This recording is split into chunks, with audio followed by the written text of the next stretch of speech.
नमस्कार दोस्तों, आज के इस वीडियो में हम बात करने वाले हैं भारत के संविधान के आर्टिकल 80 के बारे में। ठीक है, इससे पहले हमने आर्टिकल 79 के बारे में बात किया था। तो चलो स्टार्ट करते हैं बात करना आर्टिकल 80 के बारे में। तो देखो, भारत के संविधान का आर्टिकल 80 राज्यसभा के गठन की बात करता है। ठीक है, अगर आपसे कोई पूछता है कि भारत के संविधान का आर्टिकल 80 किस चीज़ के बारे में बात करता है, तो आप सिंपल एक लाइन में कहोगे कि भारत के संविधान का आर्टिकल 80 राज्यसभा के गठन की बात करता है। ठीक है, अब चलिए देखते हैं कि इस आर्टिकल 80 में राज्यसभा के गठन के बारे में, ठीक है, अब इसमें कहा गया है कि राज्यसभा का गठन किया जाएगा, तो कैसे किया जाएगा वो हम देखेंगे और वो इस आर्टिकल में दिया गया है। ठीक है, तो देखो यहाँ पे संविधान के आर्टिकल 80 में राज्यसभा की संरचना दी गई है। ठीक है, संविधान का आर्टिकल 80 में राज्यसभा की संरचना स्ट्रक्चर दी गई है कि राज्यसभा में कितनी सीटें होंगी और कितने सदस्य किस राज्य से आएंगे, राज्यसभा में राष्ट्रपति कितने लोगों को मनोनीत करेंगे, ये सारी चीज़ें इस आर्टिकल 80 में दी गई हैं। ठीक है, और साथ ही राज्यसभा के सदस्यों का निर्वाचन कैसे होगा। ठीक है, ये सारा कुछ आर्टिकल 80 में दिया गया है। ठीक है, अब यहाँ पे आप एक नोट याद रखना कि किस राज्य से कितने सदस्य राज्यसभा में आएंगे या जाएंगे कह लो, उस राज्य की जनसंख्या पर डिपेंड करता है। ठीक है, जिस राज्य में जितनी ज़्यादा जनसंख्या होगी उस राज्य से उतने ही ज़्यादा सदस्य राज्यसभा में आएंगे। यहाँ पे 10 लाख की जनसंख्या पर एक सदस्य और राज्यसभा में आएगा, ये निर्धारित किया गया है। ठीक है, कि राज्यसभा में 10 लाख की जनसंख्या पर एक सदस्य आएगा। ठीक है, तो ये बहुत इम्पोर्टेंट है, आप याद रखिएगा। और यहाँ पे जो जनसंख्या का आधार है वो 1976 के जनगणना जो हुई थी ना, 1976 का जो जनगणना हुआ था उसमें जो जनसंख्या आई थी भारत की, उसके आधार पर यहाँ पे सदस्य राज्यसभा में आते हैं। ठीक है, इसके पीछे का रीज़न क्या है कि अभी वर्तमान की जनसंख्या क्यों नहीं ली जाती है, इसके पीछे का रीज़न मैं आपको आगे जब पढ़ाऊँगा तब मैं आपको बताऊँगा। ठीक है, अगर जानना चाहते हो तो मैं बता ही देता हूँ कि देखो, अगर अभी की जनसंख्या के आधार पर हम राज्यसभा में सदस्यों को लेके जाएं, ठीक है, तो अभी होगा ये कि जैसे उत्तर प्रदेश है और जैसे और भी कई राज्य हैं जिनकी जनसंख्या बहुत ज़्यादा है। ठीक है, और कुछ राज्य ऐसे हैं जिनकी जनसंख्या बहुत कम है। तो होगा ये कि मान लो उत्तर प्रदेश से 10 लाख की जनसंख्या पर एक सदस्य जाता है। ठीक है, तो उत्तर प्रदेश से ही बहुत ज़्यादा सदस्य राज्यसभा में पहुंच जाएंगे। ठीक है, तो ऐसे में उत्तर प्रदेश का जो क्या है, उत्तर प्रदेश का जो प्रतिनिधित्व है वो राज्यसभा में ज़्यादा हो जाएगा। ठीक है, देश के लिए कानून राज्य वही बनाती है, संसद बनाती है, और संसद का भाग राज्यसभा है। तो चूँकि उत्तर प्रदेश की जनसंख्या वर्तमान में बहुत ज़्यादा है, और अगर हम ऐसा कर देते हैं कि अभी 10 लाख की जनसंख्या पर एक सदस्य राज्यसभा में भेजते हैं, तो उत्तर प्रदेश से बहुत ज़्यादा सदस्य राज्यसभा में पहुंच जाएंगे। तो ऐसे में उत्तर प्रदेश का जो प्रतिनिधित्व है वो राज्यसभा में बहुत ज़्यादा हो जाएगा, और चूँकि बाकी जो राज्य हैं वहाँ पे जनसंख्या कम है। ठीक है, तो उनका प्रतिनिधित्व उत्तर प्रदेश और कुछ ऐसे राज्य हैं जिनकी जनसंख्या ज़्यादा है उनकी तुलना में कम हो जाएगा।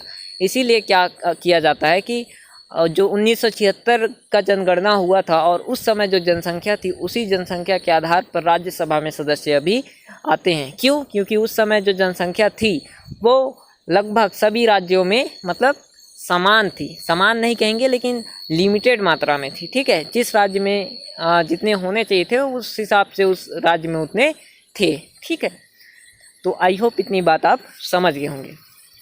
तो एक बार फिर से देखो, भारत के संविधान का आर्टिकल 80 राज्यसभा के गठन की बात करता है। ठीक है, संविधान के आर्टिकल 80 में राज्यसभा की संरचना स्ट्रक्चर दी गई है कि राज्यसभा में कितनी सीटें होंगी, किस राज्य से कितने सदस्य राज्यसभा में आएंगे, राष्ट्रपति राज्यसभा में कितने लोगों को मनोनीत करेंगे, और किस राज्य से कितने सदस्य आएंगे यह किस पे डिपेंड करता है, उस राज्य की जनसंख्या पर डिपेंड करता है। ठीक है, जिस राज्य में जितनी ज़्यादा जनसंख्या होगी उस राज्य से उतने ज़्यादा सदस्य राज्यसभा में आएंगे।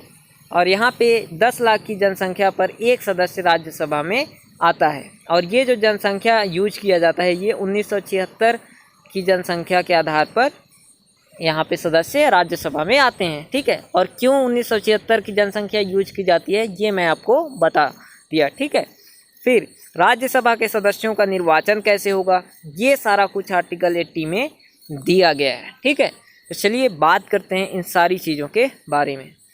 तो सबसे पहले बात करते हैं राज्यसभा के स्ट्रक्चर की। ठीक है, यहाँ पे मैंने पूरा एक चार्ट बना दिया है। ठीक है, कि राज्यसभा का स्ट्रक्चर कैसा होगा। आप इस चार्ट को याद करोगे तो आपको सारा राज्यसभा का जो स्ट्रक्चर है वो अच्छे से याद रहेगा और आप कभी भूलोगे नहीं। तो देखो यहाँ पे क्या है कि राज्यसभा, ठीक है, राज्यसभा में जो कहा गया है कि संविधान में अधिकतम जो सीट होंगी वो 250 होंगी। ठीक है, राज्यसभा में अधिकतम सदस्यों की संख्या कितनी होगी, 250 होगी। ठीक है, और फिर यहाँ पे मैंने आपको बताया कि राज्यसभा में 2 प्रकार के सदस्य होते हैं, एक तो मनोनीत और एक तो निर्वाचित। ठीक है, तो यहाँ पे बताया गया है कि राज्यसभा में मनोनीत सदस्यों की संख्या अधिकतम 12 हो सकती है। ठीक है, राज्यसभा में अधिकतम मनोनीत सदस्यों की संख्या कितनी हो सकती है, 12 हो सकती है। और निर्वाचित सदस्यों की संख्या अधिकतम 238 हो सकती है। ठीक है, कितनी हो सकती है निर्वाचित सदस्यों की संख्या अधिकतम 238 हो सकती है। तो इन दोनों को जब हम ऐड करेंगे तो टोटल कितना हो जाएगा, 250, 250। ठीक है, तो आई होप इतनी बात आप समझ गए। अब देखो हमारे देश में राज्य भी हैं और क्या है, केंद्र शासित प्रदेश भी हैं। ठीक है, राज्यों में विधानसभाएं हैं। ठीक है, हर राज्य में विधानसभाएं हैं भारत के, और कुछ केंद्र शासित प्रदेश भी हैं और वहाँ भी विधानसभाएं हैं।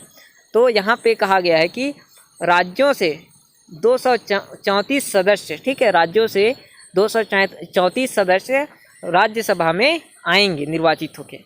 और रही बात केंद्र शासित प्रदेश, केंद्र शासित प्रदेश कौन कौन से हैं जहाँ पे विधानसभाएं हैं, तो वो है एक तो आपका दिल्ली है और एक तो आपका पुदुचेरी है। ठीक है, इन दोनों केंद्र शासित प्रदेशों में विधानसभाएं हैं।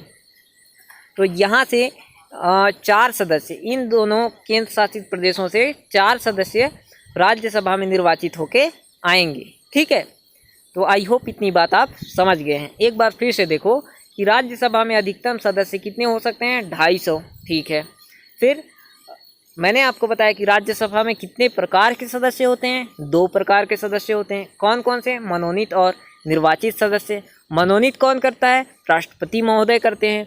निर्वाचित सदस्य कहाँ से निर्वाचित होकर आते हैं, राज्यों में, और जो कुछ केंद्र शासित प्रदेश हैं वहाँ विधानसभाएं हैं उनमें से निर्वाचित होके आते हैं। ठीक है, विधानसभा के सदस्य अपने में से ही कुछ लोगों को राज्यसभा का सदस्य बनने के लिए चुनते हैं। ठीक है, मतलब वहाँ से वो चुन के आते हैं।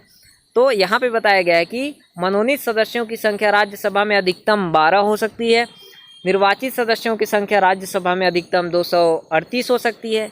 और इन दोनों को जब हम ऐड करेंगे तो राज्यसभा में अधिकतम जो संख्या है सदस्यों की वो कितनी हो सकती है, 250। ठीक है, फिर अब यहाँ पे बताया गया कि निर्वाचित सदस्य, ठीक है, निर्वाचित सदस्य केंद्र शासित प्रदेशों से भी आते हैं। मैंने आपको बताया जहाँ पे विधानसभाएं हैं, सारे केंद्र शासित प्रदेशों में तो विधानसभाएं नहीं हैं, लेकिन 2 केंद्र शासित प्रदेशों में विधानसभाएं हैं, तो वहाँ से आएंगे कुछ सदस्य। ठीक है, और हमारे देश में जो राज्य हैं जहाँ पे हर राज्य में विधानसभाएं हैं तो वहाँ से कुछ सदस्य निर्वाचित होकर राज्यसभा में आएंगे। तो यहाँ पे बताया गया है कि राज्यों से मैक्सिमम 234 सदस्य निर्वाचित होकर आएंगे 238 में से। ठीक है, और केंद्र शासित प्रदेशों कौन से हैं, दिल्ली और पुदुचेरी। ठीक है, इन दोनों केंद्र शासित प्रदेशों में ही विधानसभा है। तो दिल्ली और पुदुचेरी ये जो केंद्र शासित प्रदेश हैं, यहाँ की जो विधानसभाएं हैं, यहाँ से 4 सदस्य निर्वाचित होकर राज्यसभा में आएंगे। ठीक है, तो ये इस प्रकार से यहाँ पे जो निर्वाचित सदस्य हैं टोटल वो कितने हो जाएंगे, इन दोनों को मिलाएंगे तो 238। ठीक है, जो कि राज्यसभा में आएंगे। अब देखो, अब ये तो संविधान में कहा गया है कि ऐसा ऐसा होगा, ठीक है, इतनी इतनी सीटें होंगी और यहाँ से सदस्य इतने इतने आएंगे और इतने सदस्यों को राष्ट्रपति मनोनीत करेंगे। लेकिन वर्तमान में क्या कंडीशन है, वर्तमान में राज्यसभा का क्या स्ट्रक्चर है, इसे हम देखते हैं। तो देखो, वर्तमान में बात करें तो वर्तमान में जो राज्यसभा के सदस्यों की संख्या है वो 245 है, ठीक है। वर्तमान में राज्यसभा सदस्यों की जो टोटल संख्या है वो कितनी है, 245 है। और 245 में से 12 सदस्यों को तो राष्ट्रपति ने मनोनीत किया है और फिर बचे कितने, 233। ये 233 राज्यों और केंद्र शासित प्रदेशों में जो विधानसभाएं हैं वहाँ से निर्वाचित होके आए हैं, ठीक है। और याद रखना, सभी केंद्र शासित प्रदेशों नहीं, केवल दिल्ली और पुदुचेरी की बात कर रहा हूँ, ठीक है। बाकी राज्यों में तो हर राज्य में विधानसभा है, ये बात आप समझ गए। फिर ये जो निर्वाचित सदस्य केंद्र शासित प्रदेशों, कुछ केंद्र शासित प्रदेशों और राज्यों से जो निर्वाचित होके आए हैं, तो इनमें से कितने कितने आए हैं ये हम देख लेते हैं। तो देखो, राज्यों से 233 में से 229 सदस्य निर्वाचित होके आए हैं, ठीक है। और केंद्र शासित प्रदेशों की बात करें तो केवल दिल्ली और पुदुचेरी से 4 सदस्य निर्वाचित होके आए हैं, ठीक है, क्योंकि यहीं पे विधानसभा है। तो यहाँ पे दिल्ली से 3 सदस्य निर्वाचित होके आए हैं और पुदुचेरी से 1 सदस्य निर्वाचित होकर राज्यसभा में आया है, ठीक है। तो इतनी बातें आप ध्यान रखेंगे। एक बार फिर से देखो, वर्तमान में राज्यसभा के सदस्यों की संख्या कितनी है, 245 है, ठीक है। उसमें से मनोनीत सदस्यों की संख्या कितनी है, जिनको राष्ट्रपति ने मनोनीत किया है उनकी संख्या 12 है। निर्वाचित सदस्यों की संख्या कितनी है, 233 है। राज्यों से कितने निर्वाचित होकर आए हैं, 229, ठीक है। केंद्र शासित प्रदेश दिल्ली और पुदुचेरी से कितने लोग निर्वाचित होकर आए हैं, 4। और यहाँ पे भी अगर हम बात करें तो दिल्ली से 3 लोग निर्वाचित होकर आए हैं और पुदुचेरी से 1 व्यक्ति निर्वाचित होकर राज्यसभा में सदस्य बना है, ठीक है। तो ये राज्यसभा का स्ट्रक्चर है। आई होप आपको अच्छे से समझ में आ गया होगा। एक बार फिर से पूरा स्ट्रक्चर देखो आप। राज्यसभा में कहा गया है कि अधिकतम सदस्य 250 हो सकते हैं, 250 हो सकते हैं और उसमें से जो मनोनीत सदस्य होंगे वो अधिकतम 12 होंगे और निर्वाचित सदस्य 238 होंगे। इन दोनों को जोड़ेंगे तो 250 हो जाएगा, ठीक है। फिर निर्वाचित सदस्यों में से राज्यों से 234 सदस्य आएंगे और केंद्र शासित प्रदेश दिल्ली और पुदुचेरी से 4 सदस्य आएंगे। फिर वर्तमान में बात करें तो वर्तमान में राज्यसभा में सदस्यों की संख्या 245 है टोटल और इसमें से मनोनीत सदस्यों की संख्या 12 है और निर्वाचित सदस्य 233 हैं। और इन निर्वाचित सदस्यों में से राज्यों से 233 सदस्य आए हैं और केंद्र शासित प्रदेश दिल्ली और पुदुचेरी से 4 सदस्य चुनकर आए हैं। और यहाँ पे भी बात करें तो दिल्ली से 3 सदस्य राज्यसभा में चुनकर आए हैं और पुदुचेरी से 1 सदस्य राज्यसभा में चुनकर आया है। तो ये राज्यसभा का स्ट्रक्चर आपको आई होप क्लियर हो गया होगा। चलिए अब आगे बढ़ते हैं। अब बात करते हैं कि राज्यसभा के सदस्यों का निर्वाचन कैसे होता है। तो देखो, राज्यसभा सदस्यों के निर्वाचन में विधानसभा के निर्वाचित सदस्य भाग लेते हैं, ठीक है। राज्यसभा सदस्यों के निर्वाचन में कौन भाग लेते हैं, विधानसभा के निर्वाचित सदस्य, ठीक है। विधानसभा के निर्वाचित सदस्य, देखो विधानसभा जो है ना राज्यों में और कुछ केंद्र शासित प्रदेशों में, वहाँ पे राज्यपाल जो होते हैं ना वो कुछ लोगों को क्या करते हैं, मनोनीत करते हैं, ठीक है। तो उन मनोनीत सदस्यों को राज्यसभा के सदस्यों के निर्वाचन में भाग लेने का अधिकार नहीं होता है, ठीक है। जो निर्वाचित सदस्य होते हैं विधानसभाओं में वही राज्यसभा सदस्यों के निर्वाचन में भाग लेते हैं, ठीक है। तो यहाँ पे आप अच्छे से ध्यान रखें कि राज्यसभा सदस्यों के निर्वाचन में विधानसभा के निर्वाचित सदस्य भाग लेते हैं, ठीक है। और वो अपने में से ही किसी सदस्य को राज्यसभा के सदस्य बनने के लिए चुनते हैं, ठीक है। फिर यहाँ पे देखो निर्वाचन कैसा होता है, एकल संक्रमणीय मत प्रणाली द्वारा निर्वाचन होता है। और ये एकल संक्रमणीय मत प्रणाली क्या होता है ये मैं आपको जब राष्ट्रपति पढ़ा रहा था तब मैं आपको अच्छे से इसको बता चुका हूँ, ठीक है। तो आप राष्ट्रपति का निर्वाचन वाला जो वीडियो है उसे आप देख सकते हैं इसे समझने के लिए, ठीक है। तो मैंने आपको बताया कि राज्यसभा के सदस्यों का निर्वाचन कैसे होता है? एकल संक्रमणीय मत प्रणाली द्वारा होता है। ठीक है, अब बात करते हैं कि राज्यसभा सदस्यों का जो निर्वाचन होता है, ठीक है, यहाँ पे निर्वाचन होगा। ठीक है, राज्यसभा के सदस्यों का जो निर्वाचन होता है वह कैसा निर्वाचन होता है? क्या वह प्रत्यक्ष निर्वाचन होता है या वह अप्रत्यक्ष निर्वाचन होता है? तो आप मुझे बताओ कि क्या राज्यसभा के सदस्यों को जनता चुनती है? जी नहीं, राज्यसभा सदस्यों को चुनते कौन है? विधानसभा के सदस्य अपने में से ही कुछ लोगों को राज्यसभा के सदस्य के लिए चुनते हैं। तो मतलब राज्यसभा के सदस्यों को जनता नहीं चुनती है, विधानसभा के सदस्य चुनते हैं। ठीक है, और विधानसभा के सदस्यों को जनता चुनती है। मतलब यहाँ पे जनता विधानसभा के सदस्यों के माध्यम से, ठीक है, किसको चुनती है? राज्यसभा के सदस्यों को चुनती है।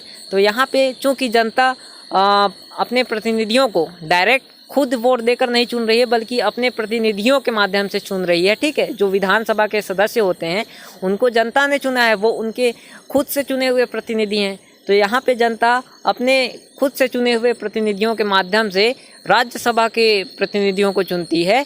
तो इसीलिए ये जो निर्वाचन है ये कैसा निर्वाचन है? ये अप्रत्यक्ष निर्वाचन है। ठीक है, मतलब राज्यसभा के सदस्यों का निर्वाचन कैसा होता है?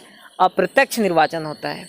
क्यों होता है? क्योंकि राज्यसभा के सदस्यों के निर्वाचन में जनता खुद वोट नहीं करती, जनता खुद उनको नहीं चुनती है, बल्कि जनता अपने द्वारा चुने गए जो प्रतिनिधि हैं उनके माध्यम से राज्यसभा के सदस्यों को चुनती है। इसीलिए राज्यसभा के सदस्यों का निर्वाचन जो होता है अप्रत्यक्ष निर्वाचन होता है। ठीक है, तो आई होप ये बात आप समझ गए होंगे। तो अगर आपसे पूछा जाए कि राज्यसभा सदस्यों का निर्वाचन कैसा निर्वाचन होता है, प्रत्यक्ष या अप्रत्यक्ष, तो आप क्या कहेंगे? आप कहेंगे कि राज्यसभा के सदस्यों का निर्वाचन अप्रत्यक्ष निर्वाचन होता है। रीजन भी मैंने आपको बता दिया। ठीक है, तो आई होप इतनी बात आप समझ गए। फिर देखो, अब यहाँ पे पूछा जाता है आपके एग्ज़ाम में कि राज्यसभा के सदस्यों को जब चुना जाता है, ठीक है, मतलब जब विधानसभा के सदस्य अपने में से ही कुछ लोगों को राज्यसभा सदस्य बनने के लिए चुनते हैं, तो वहाँ पे जो मतदान होता है वो कैसा मतदान होता है? क्या वह खुला मतदान होता है या वह गुप्त मतदान होता है? तो याद रखना, राज्यसभा के सदस्यों के निर्वाचन में, ठीक है, राज्यसभा सदस्यों के निर्वाचन में जो मतदान होता है, ठीक है, वो खुला मतदान होता है। ठीक है, मतलब विधानसभा के सदस्य सबको, वहाँ पे जितने भी विधानसभा के सदस्य उपस्थित होते हैं उनको अपना जो वोट देते रहते हैं, किसी को वो दिखाते हैं कि ये देखिए हम इनको वोट दे रहे हैं। ठीक है, तो इस प्रकार के मतदान को खुला मतदान बोला जाता है, जहाँ पे वोट दिखा कर किया जाए कि हम इनको वोट कर रहे हैं। ठीक है, तो इसीलिए आप याद रखिएगा कि राज्यसभा के सदस्यों का जो निर्वाचन होता है उसमें जो मतदान होता है, ठीक है, वो कैसा मतदान होता है? खुला मतदान होता है। तो आई होप यार राज्यसभा के निर्वाचन से संबंधित जितनी भी बातें थी ये सारी बातें आपको अच्छे से समझ में आ गई होंगी। चलिए एक बार फिर से देख लेते हैं। राज्यसभा सदस्यों के निर्वाचन में विधानसभा के निर्वाचित सदस्य भाग लेते हैं। ठीक है, अच्छे से याद रखिएगा कि राज्यसभा सदस्यों के निर्वाचन में विधानसभा के सिर्फ और सिर्फ निर्वाचित सदस्य भाग लेते हैं, मनोनीत सदस्य भाग नहीं लेते हैं। तो ये बात आप समझ गए। फिर निर्वाचन कैसा होता है? एकल संक्रमणीय मत प्रणाली द्वारा निर्वाचन होता है। ठीक है, और ये क्या होता है ये मैं जब आपको राष्ट्रपति पढ़ा रहा था तब मैं आपको अच्छे से समझा चुका हूँ। आप राष्ट्रपति का निर्वाचन देख लीजिएगा, आपको अच्छे से समझ में आ जाएगा। ठीक है, तो ये आप याद रखेंगे कि राज्यसभा सदस्यों का निर्वाचन एकल संक्रमणीय मत प्रणाली द्वारा होता है। ठीक है, आगे देखो, राज्यसभा के सदस्यों का जो निर्वाचन होता है वह कैसा निर्वाचन होता है? अप्रत्यक्ष निर्वाचन होता है। और कैसे अप्रत्यक्ष होता है ये भी मैं आपको बता चुका हूँ। फिर आगे देखो, राज्यसभा सदस्यों के निर्वाचन में जो मतदान होता है वह कैसा मतदान होता है? खुला मतदान होता है। ठीक है, तो ये भी आप अच्छे से समझ गए हैं।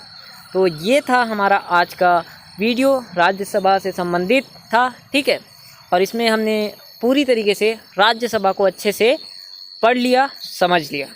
मिलते हैं अगले वीडियो में। अगले वीडियो में हम बात करेंगे आर्टिकल 81 के बारे में, जो कि लोकसभा के गठन से संबंधित है। तो चलिए फिर मिलते हैं, तब तक के लिए धन्यवाद। जय हिंद।